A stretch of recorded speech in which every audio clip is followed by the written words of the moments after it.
C'était une belle journée, calme et ensoleillée. Durant cette journée du 11 septembre, rationnellement, j'avais toutes les raisons de mourir. C'est simplement une succession de choix qui ont été les bons et qui m'ont permis de garder la vie sauve. Qu'est-ce qui fait que je suis en vie?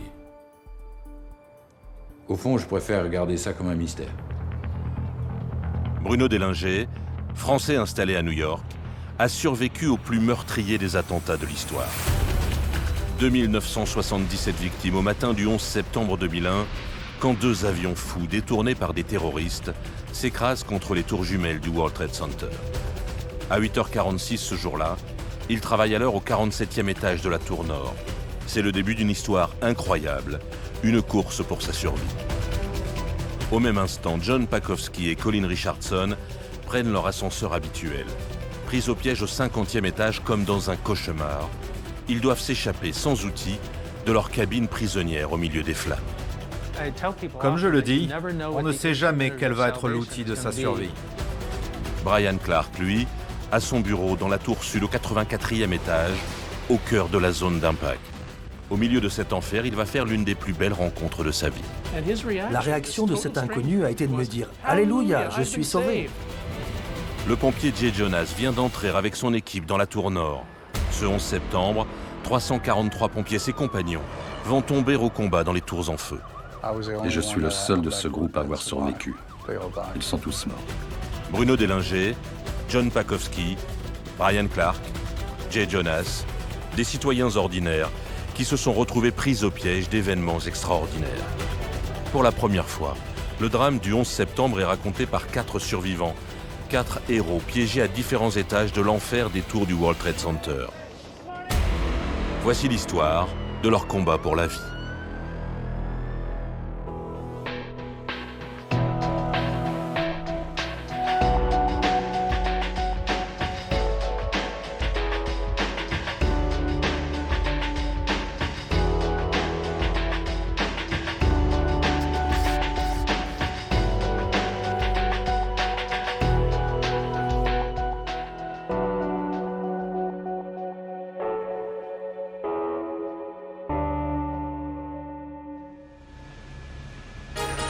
This is the news leader, ABC 7 Eyewitness News. Ces images ont été filmées au matin du 11 septembre 2001, vers 6h30, 3h15 avant le premier impact. À cet instant, les prévisions météo sont excellentes. La journée promet d'être radieuse sur New York. C'est l'heure habituelle où Bruno Dellinger part pour son travail. C'est une très belle journée. J'habite 22e rue et je pars prendre mon métro à 23e. Il est 7h15.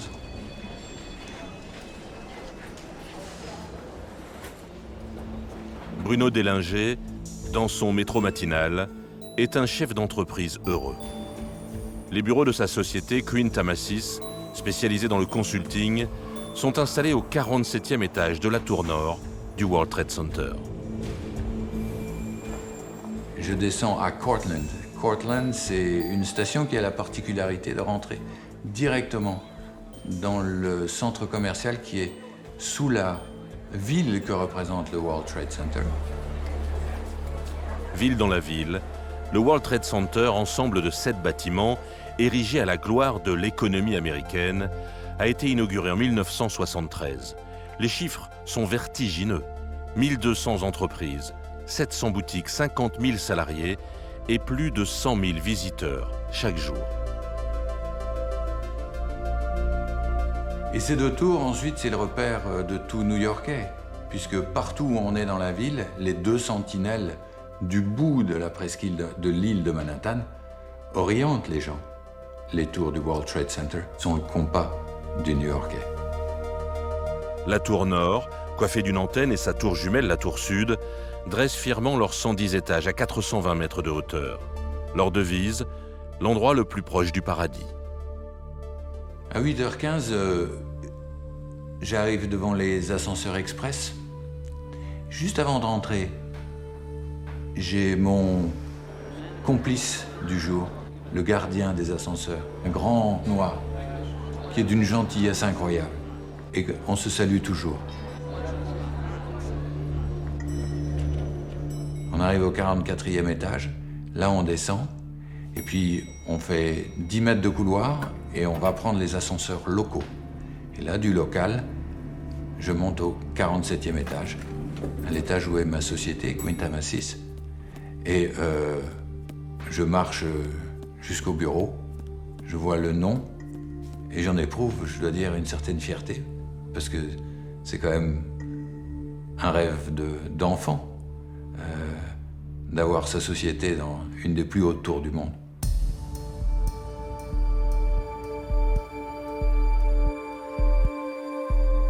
La vue, elle est exceptionnelle. Et moi, ce matin-là, je prends le temps d'en profiter jusqu'au bout, parce que c'est vraiment une journée exceptionnelle. Il est 8h45. Environ 18 000 personnes ont rejoint leur bureau ou bien se dirigent vers l'un des 95 ascenseurs des tours jumelles. Comme tous les jours, John Pakowski, le responsable adjoint de la sécurité des autorités portuaires, s'apprête à prendre le sien. Il est un peu avant 9 heures. J'entre dans l'ascenseur express pour monter au 67e étage. Je prends la connexion pour le 44e et j'entre dans l'un des ascenseurs locaux pour monter au 67e. Dans l'ascenseur, des habitués dont Colin Richardson, un ingénieur des ponts et chaussées. Après le petit déjeuner, je suis monté de la cafétéria jusqu'au hall du 44e étage. Et puis j'ai pris un autre ascenseur, où j'ai retrouvé quelques visages familiers. Un ingénieur du département des autoroutes et un laveur de vitres. On le rencontrait souvent autour du bâtiment. Il était toujours là avec un seau et son outil, une raclette. Et l'ascenseur a commencé à monter. Je suis en train de prendre mes emails et soudain, mon attention est attirée ailleurs par un bruit terrifiant, tétanisant. Je lève la tête et l'avion est là. Et il s'écrase contre la tour.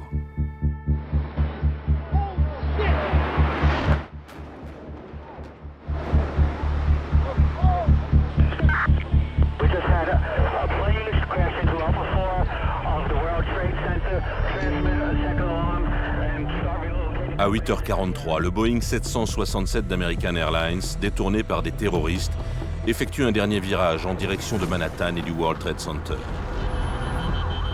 À 8h46 et 30 secondes, il frappe à 750 km/h la tour nord entre les étages 93 et 99.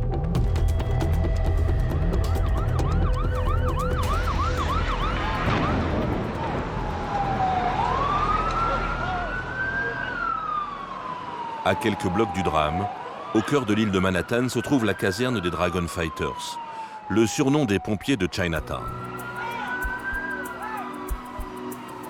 Le capitaine Jay Jonas vient de terminer sa garde de nuit quand l'alerte est donnée. Vers 8h45 du matin, j'ai entendu la forte poussée des réacteurs d'un jet à travers le ciel. Et puis j'ai entendu une forte explosion. Le gardien de ma caserne a appelé par l'interphone et il a dit « Un avion vient de s'écraser sur le World Trade Center ». Je suis donc sorti pour regarder et j'ai vu un grand panache de fumée qui traversait le ciel.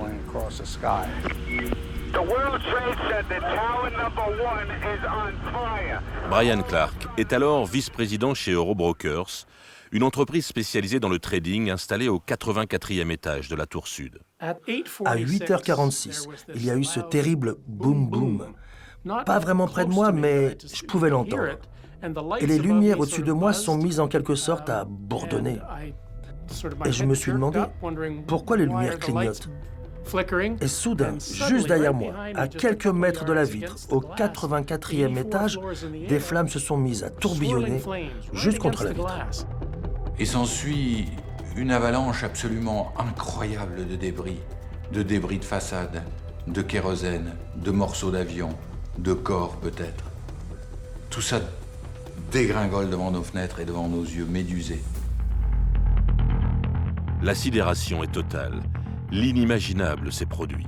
En quelques secondes, un piège de feu se referme sur la tour nord. À cet instant précis, Bruno est à son bureau du 47e étage. John et Colin sont dans un ascenseur proche du 67e. Jay Jonas quitte sa caserne à 5 minutes du World Trade Center. Et Brian regarde par la fenêtre du 84e étage de la tour sud. Peut-être 5 minutes après l'impact, j'ai vu... Non, j'ai entendu. Mais je ne voulais pas regarder. J'ai entendu que des gens commençaient déjà à sauter des étages. Et c'était vraiment quelque chose que je ne voulais pas voir. Quelques minutes après l'attaque, les premiers désespérés prisonniers au-dessus des étages en flammes se jettent déjà dans le vide.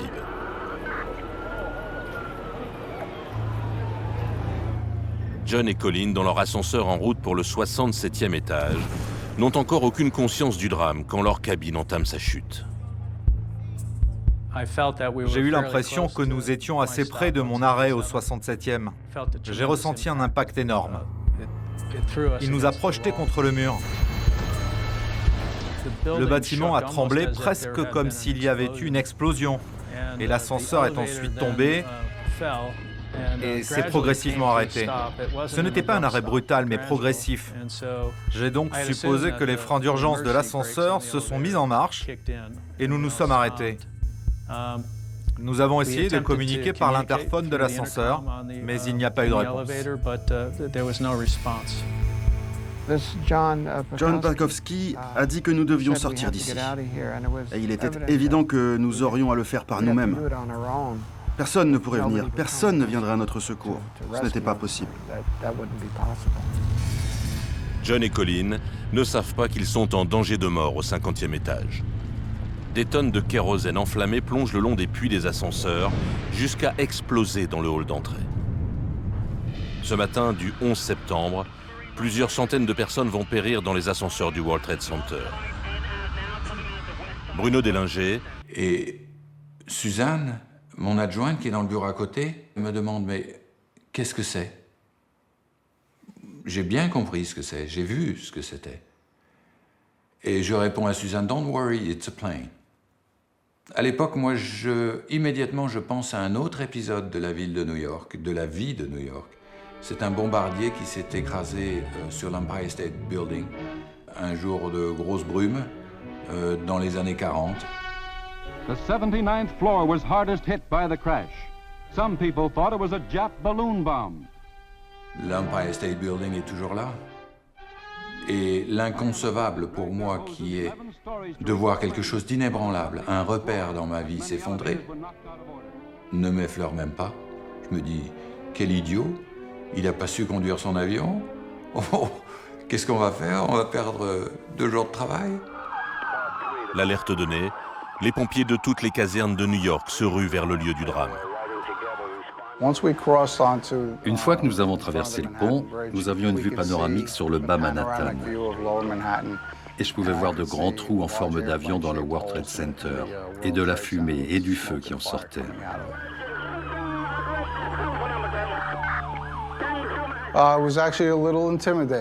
C'était intimidant de voir un événement aussi important se dérouler en temps réel,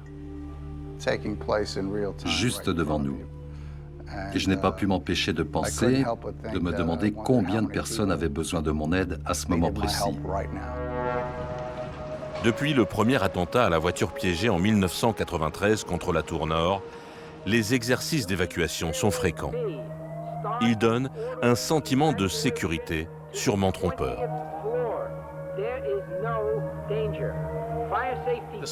Les lumières stroboscopiques ont clignoté et une voix très familière est passée dans le haut-parleur et a dit « Mesdames et messieurs, le bâtiment 2, la tour sud, est sécurisé.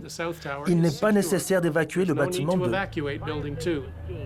Des consignes absurdes, alors que l'incendie se propage dans la tour Nord. Nous commençons à sentir une énorme fumée dans la cabine de l'ascenseur et elle est devenue très chaude rapidement. Nous avons appris plus tard que c'était à cause du kérosène qui brûlait dans les étages supérieurs. Il a dit, nous devons sortir d'ici. Nous avons donc commencé à écarter les portes de l'ascenseur. Et ce que nous avons vu en face de nous, c'était un mur de plâtre. Et pendant que nous faisons cela, Yann tend la main et tire le manche de sa raclette. Et nous l'utilisons pour garder les portes ouvertes. Et là, nous nous apercevons que nous sommes au 50e étage avec une grosse marque peinte au pistolet sur le mur de plâtre. John et Colin sont pris au piège au 50e étage. Un étage sans porte, un cul-de-sac mortel. Quelques étages en contrebas, Bruno Délinger, lui, est toujours serein. Je fais des sauvegardes informatiques. Je n'ai pas conscience du danger. Pour moi, il est impossible que ces tours soient menacées. Nous sommes en sécurité. Et puis à un moment, il y a un sixième sens dont je n'explique toujours pas la provenance, qui me dit « Bruno, il faut partir d'urgence ». Et alors que je n'ai aucune inquiétude, aucune crainte, aucune préoccupation, certain de ce que nous allons revenir d'ici quelque temps, j'ai un dernier regard pour ce bureau. Et je ferme ma clé. Il est 8h56 quand Jay Jonas et sa compagnie, la Leader Six, arrivent au pied de la tour nord. Les pompiers vont ouvrir les portes de l'enfer. Nous étions en train d'arriver avec le camion incendie et les gens couraient dans la rue vers nous. Nous avons dû diriger notre camion incendie à travers les gens qui s'enfuyaient du bâtiment. Une fois que nous sommes arrivés à la porte d'entrée, j'ai vu 2 personnes gravement brûlées. J'étais donc confronté à ma première décision de la journée. Est-ce que je m'arrête pour aider ces 2 personnes ou est-ce que je monte aux étages pour aider peut-être quelques centaines de personnes?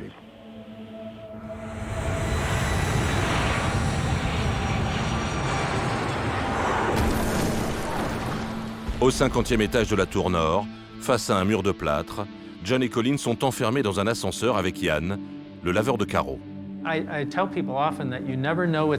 Je dis souvent aux gens que vous ne savez jamais quel sera l'instrument de votre salut et que vous devez toujours être ouvert à cela. Et la chose amusante ce jour-là, remarquable même, c'est l'histoire de la raclette.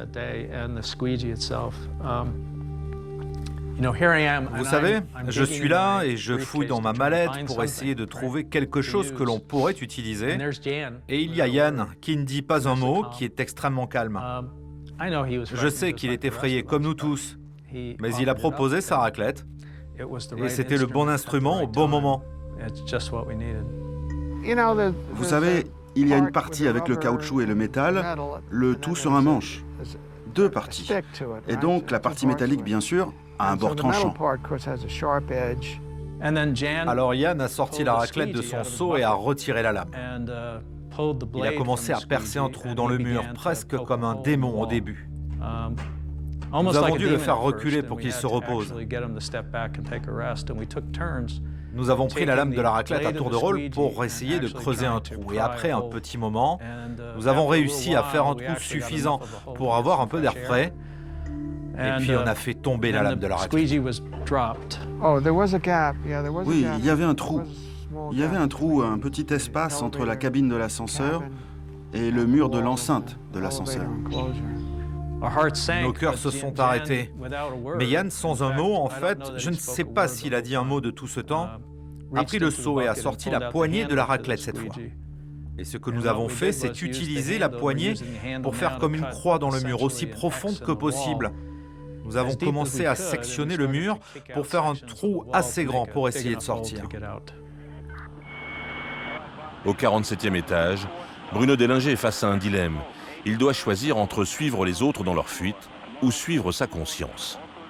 Dans le couloir, la dévastation est immense déjà. Il y a des dalles de plafond qui sont sur le sol, il y a des gravats, il y a des torrents de fluide qui descendent des étages supérieurs, je sais pas, ça sent le kérosène, il y a de la fumée, on voit plus grand-chose. À ce moment-là, je croise un groupe de personnes qui évacuent. Et ce groupe de personnes se dirige vers un escalier dont j'ai connaissance, mais qu'on ne m'a pas appris à prendre pendant les exercices d'évacuation qu'on avait régulièrement. Et durant ces exercices, moi, j'avais appris à prendre un autre escalier, qui est l'escalier central.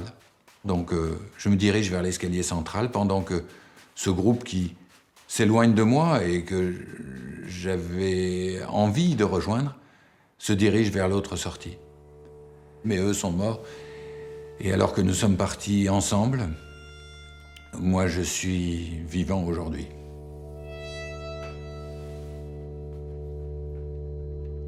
Un choix qui lui sauve la vie. Maintenant, il faut fuir. Bruno Deilinger entame alors une longue descente de 47 étages. Dans l'escalier central, l'air est chargé de fumée brûlante, de poussière, mais le pire est encore à venir.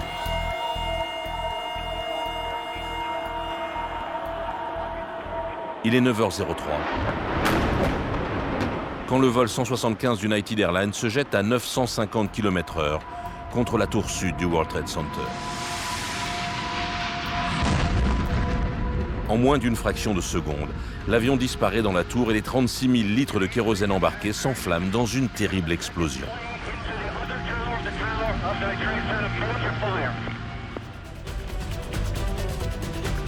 À cet instant précis, Bruno a entamé sa descente de la tour nord. John et Colin luttent pour percer le mur du 50e étage. Jay Jonas est entré dans le hall de la tour nord. Et au 84e étage, Brian Clark se trouve juste au-dessus de la zone d'impact dans la tour sud. Boum, boum, cette double explosion encore. Et la pièce dans laquelle Bob et moi nous nous trouvions s'est effondrée. Tout est sorti du plafond. Toutes les dalles du plafond, bien sûr, mais aussi l'air conditionné, les conduits, l'éclairage, les haut-parleurs. Tout cela s'est produit en une seconde. En raison d'un dernier léger virage d'ajustement avant l'impact, le Boeing 767 frappe de biais entre le 77e et le 88e étage du bâtiment.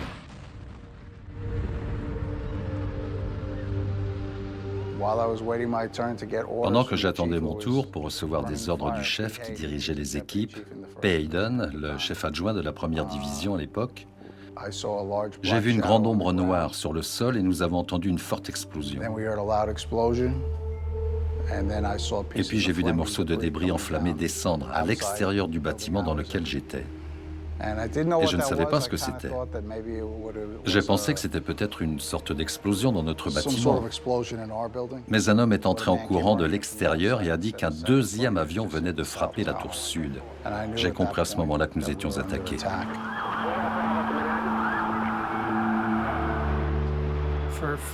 Pendant 5 secondes, le bâtiment s'est balancé de plus de 2 mètres vers le fleuve Hudson, en direction de l'ouest. Et après ces 5 secondes, il s'est lentement redressé à la verticale et on a pu entendre un bruit comme un ruisseau d'acier. Et puis, il y a eu ce petit saut quand la tour est revenue à la verticale. Et à ce moment-là, un étrange sentiment s'est emparé de moi. « Brian, tu vas t'en sortir. » Alors je me suis détendu. L'un des pompiers de l'échelle numéro 1 a levé les yeux et a dit « Nous ne survivrons peut-être pas aujourd'hui. » J'ai réfléchi à ce qu'il a dit et je me suis dit « Il a raison. Il se peut que nous n'y arrivons pas. » Nous nous sommes arrêtés, nous avons pris le temps de nous serrer la main et de nous souhaiter bonne chance. J'espère vous voir plus tard et c'est bon de vous connaître. Et je suis le seul de ce groupe à avoir survécu. Ils sont tous morts. Il y avait une file de gens qui descendaient normalement, une file de gens qui montaient, et puis il y avait les gens qui descendaient en urgence, et tous ces gens-là, ils n'avaient plus de peau, ils n'avaient plus de cheveux, ils n'avaient plus de visage. Donc on savait que c'était très grave.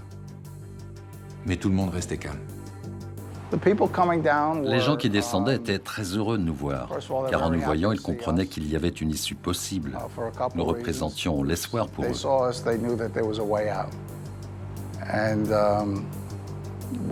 Vous savez, c'est comme si la cavalerie était arrivée et que nous pouvions sauver la journée en montant ces escaliers. Et pendant que je descendais vers la vie, cet homme montait vers sa mort.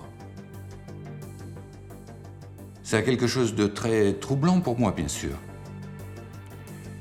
Parce que les pompiers n'ont pas pu faire grand-chose cette journée. Sauf qu'ils ont montré ce qu'était le sens du devoir, le sens de l'héroïsme, le sens du sacrifice, et que ça ne peut pas rester vain. Alors que les pompiers montent vers la mort, dans la tour sud, Brian Clark, coincé au-dessus de la zone d'impact, réunit les survivants de l'étage et décide de tenter la descente malgré les flammes. Quand nous sommes arrivés au palier du 81e étage, moi devant avec ma lampe torche, je suis tombé face à face avec une femme très grosse qui montait les escaliers. Et elle m'a dit « Non, non, non, vous ne pouvez pas descendre ». Elle m'a bloqué le passage. Elle ne voulait pas me laisser passer. Elle a dit « Il y a des flammes et de la fumée en bas, nous devons tous remonter ». Et là, j'ai été distrait. J'ai entendu un bruit à l'intérieur du 81e étage et puis un cri étouffé, un appel au secours « À l'aide, je suis enterré, y a-t-il quelqu'un, je ne peux plus respirer ». Les autres se sont retournés, sont partis vers le haut par les escaliers. Et ils sont tous morts ce jour-là. Alors que Brian cherche à secourir l'homme qui appelle au secours, ses collègues choisissent de monter vers les toits. Repoussés par les flammes, les équipages des hélicoptères assistent impuissants au drame. Pris au piège, désespérés, 200 personnes vont se jeter dans le vide, seuls, en couple ou en groupe.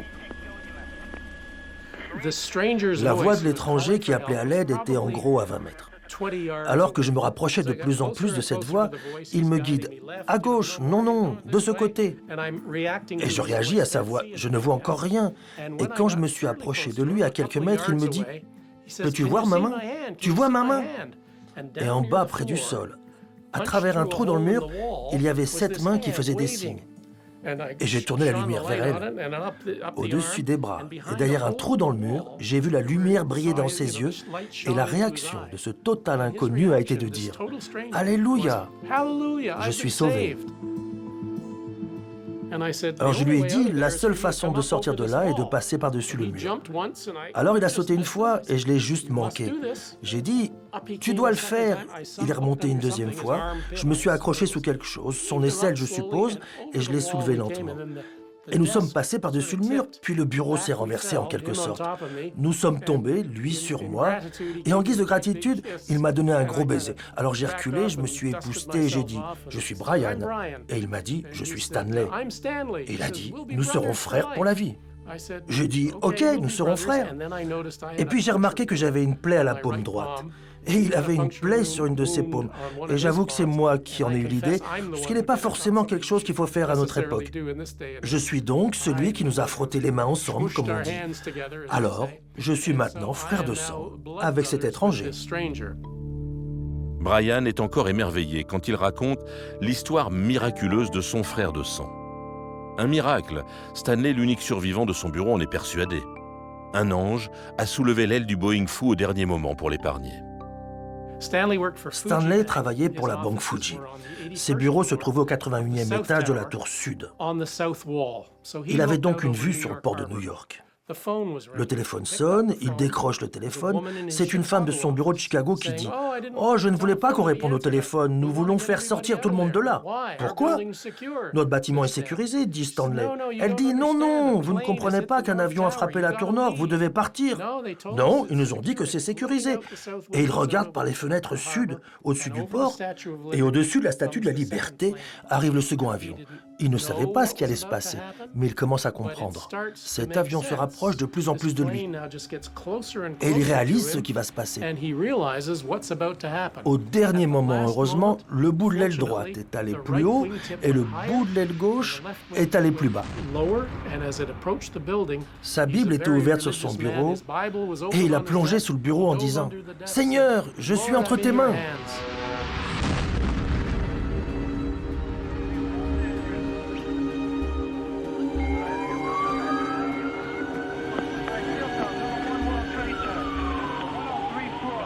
Coupé du monde, piégé dans l'ascenseur au 50e étage de la tour nord, face à un mur de plâtre, John, le responsable adjoint de la sécurité, décide d'agir. Nous ne savons pas à ce moment-là si l'ascenseur allait rester où il était. Et nous avions en fait peur que si les câbles de l'ascenseur avaient été coupés et que l'ascenseur se détachait, nous tombions à une distance assez grande. Nous nous sommes donc sentis assez déterminés à sortir de là le plus rapidement possible. Je me souviens de John. Il a dit En quelque sorte, il nous a motivés et a dit « il faut qu'on sorte d'ici ». Alors immédiatement, nous avons commencé à travailler ensemble, plus dur. Nous avons donc continué à donner des coups de pied au mur. Je me suis en fait blessé au pied pour découvrir plus tard que je m'étais cassé un os. Nous avons fini par créer une ouverture. C'était assez grand. Je dirais qu'il mesurait peut-être 45 par 40 cm, quelque chose comme ça. Une fois que nous avons traversé la première double épaisseur de couche de plâtre, il y avait un autre mur à l'extérieur. Mais c'était un mur beaucoup plus fragile. Et je crois que c'est moi qui ai donné un coup de pied dans le deuxième mur. Nous avons regardé à travers et il s'agissait de toilettes pour dames. C'était du carrelage rose. Nous sommes passés sous un évier et sommes sortis un par un de l'ascenseur. Je me souviens d'avoir été le dernier à sortir et je me rappelle avoir donné la poignée de la raclette à Yann en lui disant qu'il la voudrait un jour. Il l'a gardée et finalement, elle est maintenant exposée au musée du 11 septembre. Dans la tour sud, 619 personnes se retrouvent condamnées dans un piège mortel au-dessus du 83e étage. Stanley et Brian, les deux nouveaux frères de sang, vont mettre près de 60 longues minutes à descendre les 80 étages. Ils ne sont que 4 survivants des étages supérieurs à rejoindre le hall de sortie où le chaos est total. Il est 9h59. Le pompier nous a dit « Hé les gars, si vous devez partir d'ici, vous devez courir. » Que voulez-vous dire? Eh bien, il y a des débris qui tombent d'en haut. Dois-je regarder en haut? Non, non, vas-y. J'ai quand même regardé. J'ai ouvert un peu la porte, puis j'ai levé les yeux. Je n'ai rien vu venir, rien. J'ai dit « Ok, Stanley, tu es prêt? » « Je suis prêt. Allons-y. » Et on est parti, on a couru vers le sud pendant 2 blocs. Nous nous sommes arrêtés derrière l'église. Et Stanley s'est effondré en sanglots. Et il a dit « Tu es l'homme qui m'a sauvé la vie. » J'ai dit à Stanley « Eh bien, peut-être que c'est toi, m'appelant du 81e étage, qui m'a sauvé la vie. » À ce moment précis, les 2 tours étaient encore debout.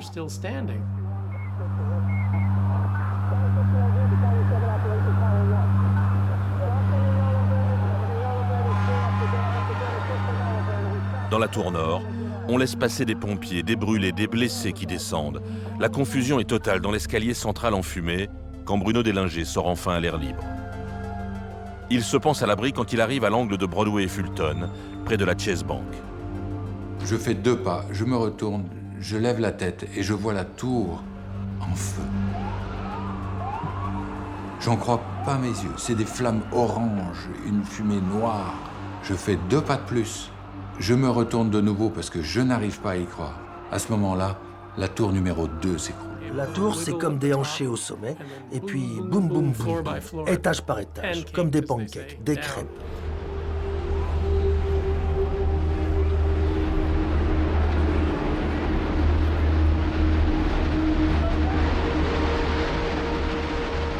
Stanley et moi sommes sortis de la tour sud 4 ou 5 minutes avant qu'elle ne s'effondre. Nous avons eu beaucoup de chance.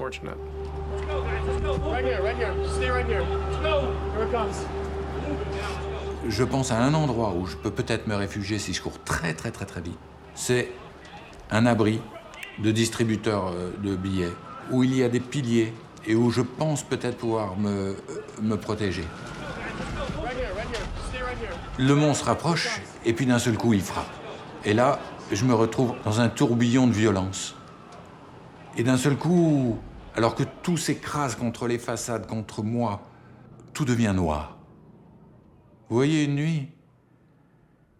Eh bien, c'est plus intense qu'une nuit. Il n'y a plus rien qui passe. Et l'air est devenu tellement épais que d'un seul coup, il ne vibre plus. Donc il n'y a plus de son non plus. Mais à cet instant même, je suis persuadé que c'est ça la mort et que ça y est, je suis mort.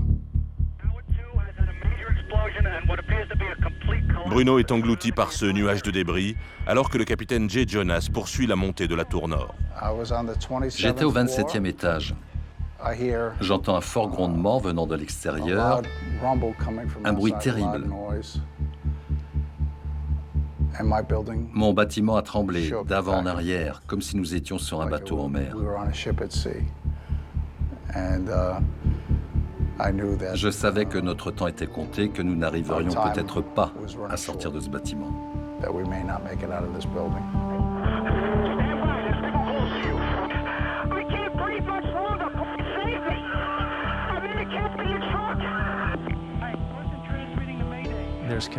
La confusion règne. Les radios des pompiers hurlent. Tout le monde s'interpelle sur les radios.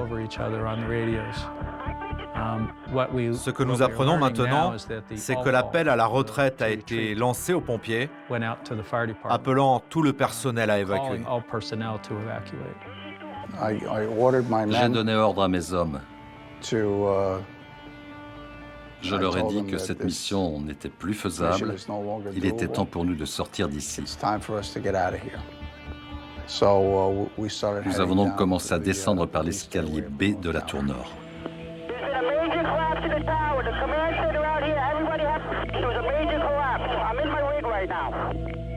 Jaune de la poussière, jaune de je ne sais pas quoi. Il y avait du jaune dans cette poussière. Alors que je ne pouvais plus respirer, que je suffoquais, littéralement. Il y a quelqu'un qui, à l'intérieur de la banque, m'a aperçu un agent du FBI et qui m'a tiré à l'intérieur de la banque. Et là, j'ai pu recommencer à respirer.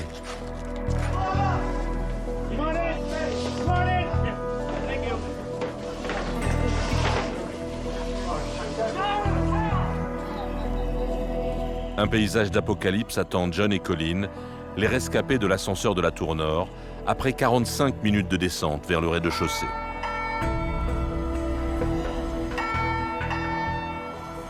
Nous sortons au niveau de la plaza, couverte de débris de bureaux de béton.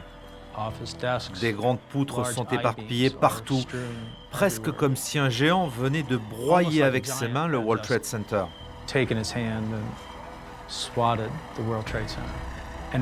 Et derrière les fenêtres, il y a une file de premiers intervenants, de policiers et de pompiers qui reçoivent les gens à la sortie du World Trade Center.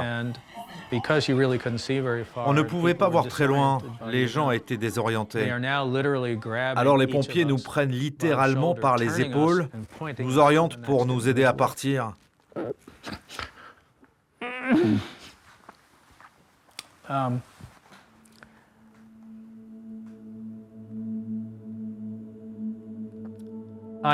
Beaucoup de ces pompiers n'ont pas survécu.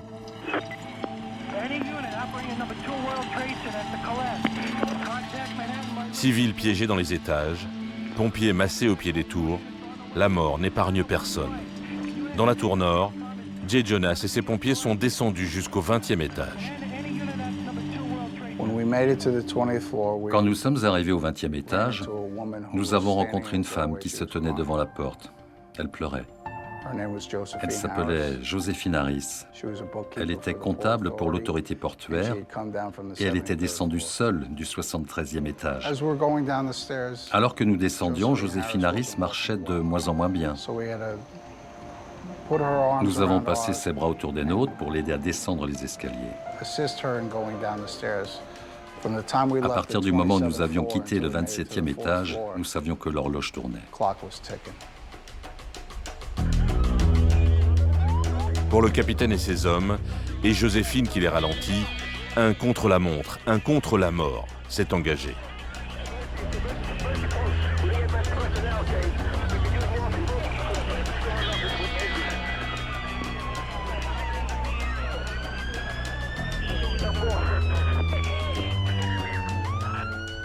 Il y a eu des hurlements à l'intérieur de la banque.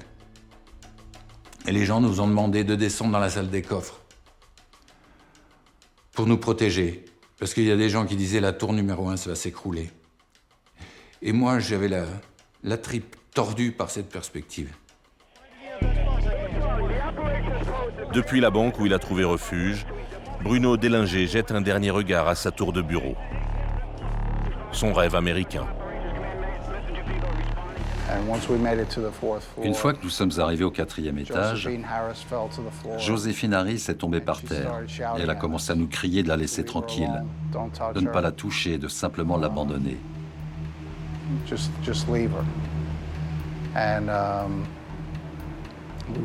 Mais nous n'allions pas faire ça. Joséphine Harris était devenue notre mission.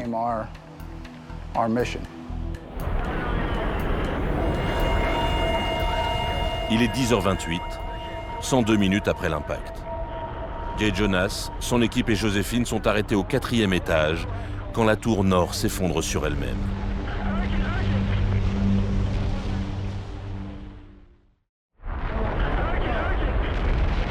« 300 000 tonnes d'acier, de béton et de verre s'effondrent en moins de 10 secondes. Plusieurs centaines d'employés, de pompiers sont écrasés sous les étages qui s'encastrent les uns dans les autres. Un piège mortel pour ceux qui n'ont pas pu fuir. Je viens de passer le Winter Garden quand j'entends un terrible rugissement. Et je me retourne pour regarder la tour nord du World Trade Center qui commence à s'effondrer. Comme un château de cartes, un étage après l'autre.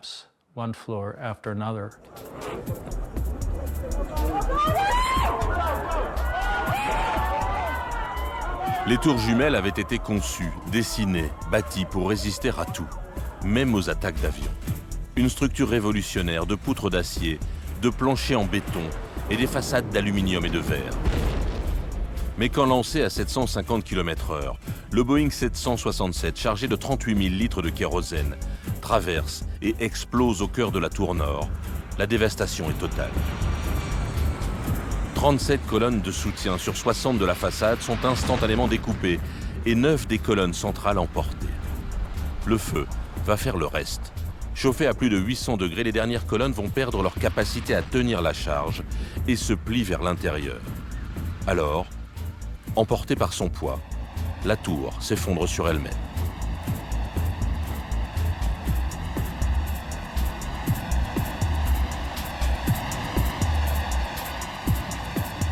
C'est de nouveau un orage nucléaire, avec cette terreur qui s'impose par la brutalité d'un choc, du nombre de chocs. La nuit intense, le silence total. Et l'inquiétude de savoir si mes employés étaient encore dedans. Et la certitude que des milliers de gens étaient morts.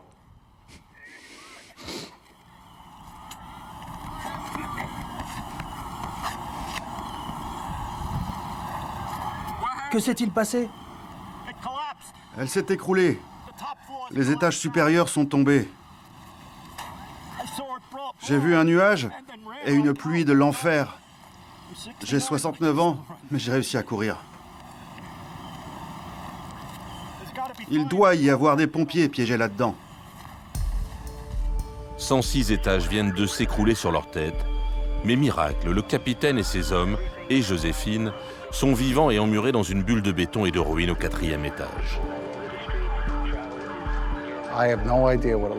Je n'ai aucune idée de ce à quoi ça ressemble dehors.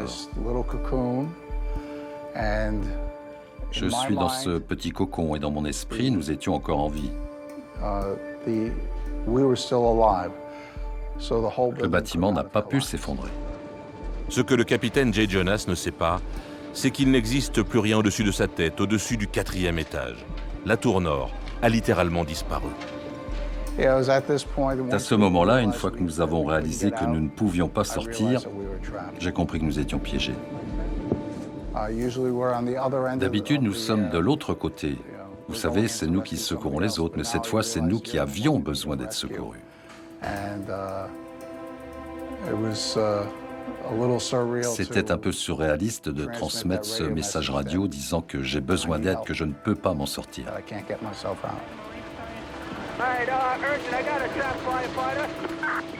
Mayday, Mayday, Mayday, c'est l'officier de la compagnie d'échelle 6. Nous sommes dans la tour nord, l'escalier B du 4e étage, pris au piège. Quelqu'un à la radio, après que j'ai fait cette transmission, a dit « Où est la tour nord ?» Je ne pouvais pas croire ce que j'entendais. La tour nord est un grand bâtiment au coin, vous ne pouvez pas la manquer. En fait, ils essayaient de comprendre où la tour nord pouvait se trouver au milieu de cet amas de ruines.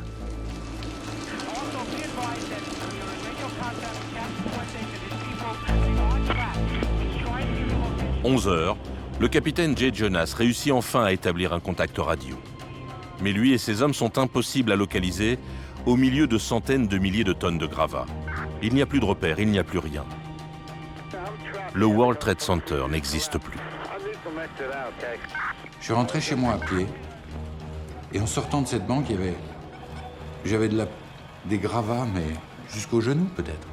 Il y avait de tout. Il y avait des débris, des chaussures, des vêtements, des documents, des morceaux de poutrelles, des choses comme ça. À mesure que j'avançais, les gens s'écartaient. J'étais comme un fantôme de pierre, couvert de poussière. Je n'étais plus que poussière. Et je devais faire peur parce que je sentais que les gens s'écartaient, alors que moi je ne rêvais que d'une chose, c'est qu'ils me prennent dans les bras pour me réconforter. Un champ de ruines, un linceul de béton et de métal broyé pour 2977 victimes pulvérisées, carbonisées, des corps qui n'existent plus. Le World Trade Center a disparu, remplacé par un sinistre Ground Zero. Un vide empli de gravats. Et pourtant, au milieu de ce chaos, va se produire un miracle. Après environ 4 heures, la fumée et la poussière se sont peu à peu dissipées. Nous avons vu un rayon de soleil toucher le sol. J'ai levé les yeux, j'ai pu voir un coin de ciel bleu. Alors j'ai dit à mes gars, avant, il y avait 104 étages au-dessus de nos têtes. Maintenant, je vois le soleil. Je crois que nous sommes au sommet du World Trade Center. 5h15 après l'impact, Jay Jonas, ses hommes et Josephine Harris sont enfin extraits des ruines du 4e étage et évacués vers les postes de secours. Un à un, mes hommes ont grimpé à une corde. Puis j'ai grimpé moi aussi et je me suis dirigé vers le poste de commandement qui était maintenant sur un de nos camions.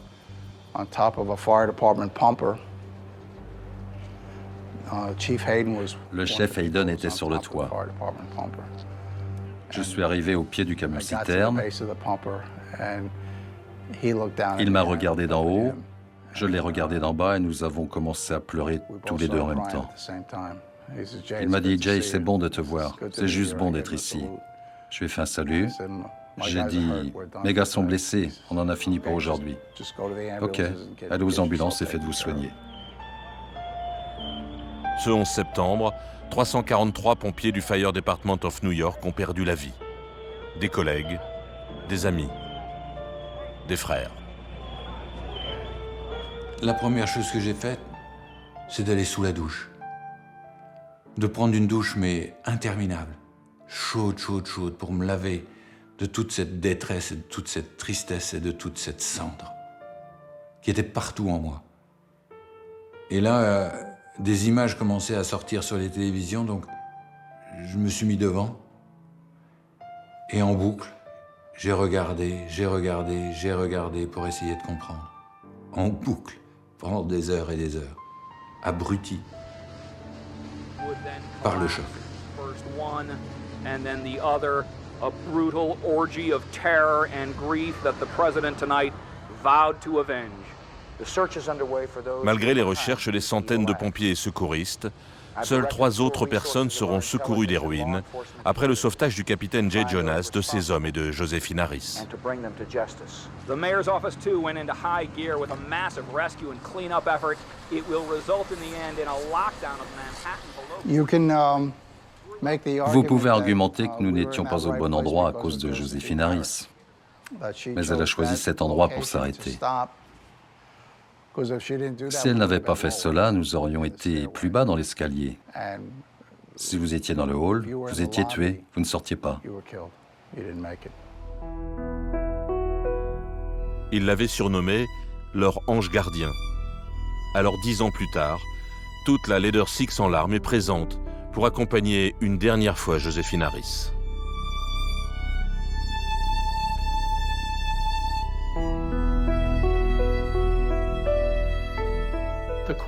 Et si j'avais tourné à droite dans l'escalier C, au lieu de tourner à gauche dans l'escalier A? Qui sait ce qui se serait passé? Et si la grosse femme nous avait rencontrés à un étage plus bas? je n'aurais pas entendu la voix de Stanley. Ce jour-là, il y a tant de « et si » qui resteront sans réponse.